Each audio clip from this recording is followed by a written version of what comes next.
Title fix ಆಗಿದ್ದು ಇಲ್ಲ actually ಒಳ್ಳೆ ಟೈಟ್ಲ್ ಹುಡುಕ್ತಾ ಇದ್ವಿ, ನಂಬಲ್ಲ. ಯಾಕೆಂದರೆ ಇಡೀ ಟೀಮ್ ಕೂತಿದ್ದೀವಿ ಆಫೀಸಲ್ಲಿ. ಸೊ ಟೈಟ್ಲ್ ಇಡಲೇಬೇಕಿದೆ. ನಿಮ್ಮ ಪೂಜೆಗೆ ಹೋಗ್ತಾ ಇದ್ದೀವಿ, ಮುಹೂರ್ತಕ್ಕೆ, ಅವ್ರ ಬರ್ತ್ಡೇ ದಿವಸ ಪೂಜೆಗೆ ಹೋಗ್ತಾ ಇದ್ದೀವಿ.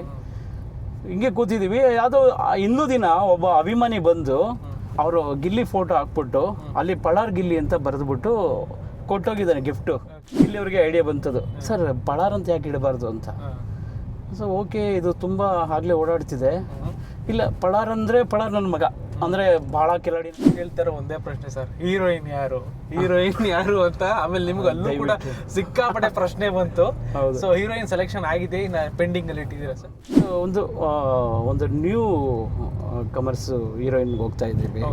ಅಂದರೆ ಏನು ಜನ ಎಕ್ಸ್ಪೆಕ್ಟ್ ಮಾಡಿದ್ದಾರೆ, ಕೇಳ್ತಿದ್ದಾರೆ, ನಿರೀಕ್ಷೆ ಅವ್ರು ಆಗಬೇಕು ಅಂತ ಏನು ನಿರೀಕ್ಷೆ ಇದೆ, ಅವರು ಕೂಡ ಒಂದು ಏನು ಮಾತುಕತೆ ನಡೀತಾ ಇದೆ.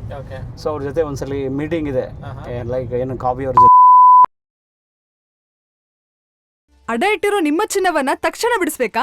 ನಿಮ್ಮ ಚಿನ್ನವನ್ನ ಬೆಸ್ಟ್ ಪ್ರೈಸ್ಗೆ ಮಾರ್ಬೇಕಾ? ಕಾಲ್ 8722484848.